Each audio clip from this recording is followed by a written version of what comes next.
Mayong hapon mga inahan, for today's video magluluto tayo ng ginisang kalabansas with upo. Salin ako ni gapon, anak ko nahurot di ako na lang sagol sa akong adobong kalabansas, ang upo, ato ang lamas, ato ang sahog. Magimay-may ta sa to ang gulay, maghiwa. Narang ato ang mga gulay, hiwa na ang manok, ready na sa ato ang lutoon no, itong mantika kay nagtakang pamangkukan on iwiting sa ako ang kuhan. Yan dam na nako ato ang lutoon no, pang adobo. Pasensya lang jud mo dagan jud kayo diri kuan makasabay og motor kay nga tungod aning hawita di po kayo close balay. Start na to magluto na ginunod na ako ang mantika.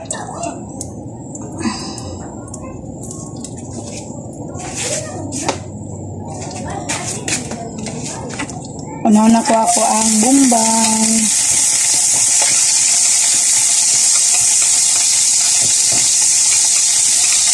Kakang ko anon.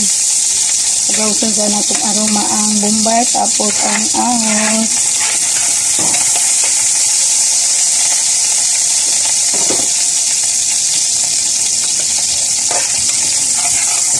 Brown na siya na ito atong ahos, tapos brown naman itong lunod po na ito ang manok.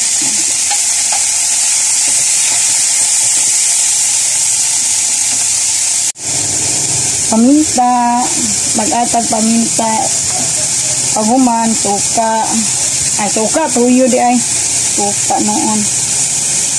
Pag-unahan ako kuhan, suka, tuyo patong unahan.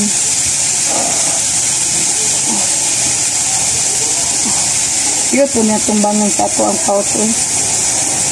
Okay, kagawas.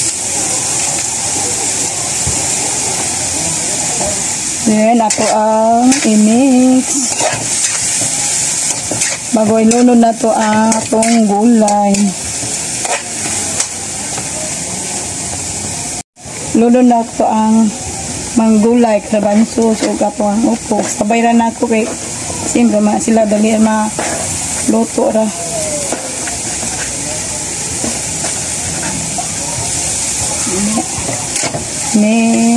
Mix.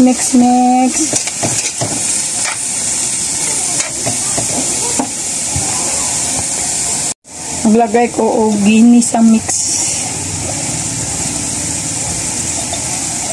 Bitsin.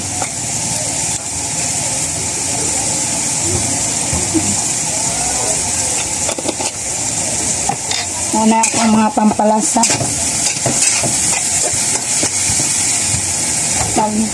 Takluban. Yan, luto ng ato ang adobong kalabansas. Kung gisagulan ato o upo. Yan. Yan, gusto na ako. Dahil lagi ako mangita ko na ay sabaw. Adobong sabaw to sa akong ginaluto karon. Yan, gusto na ako. Nagmantika lang sabaw. Yan, kain tayo.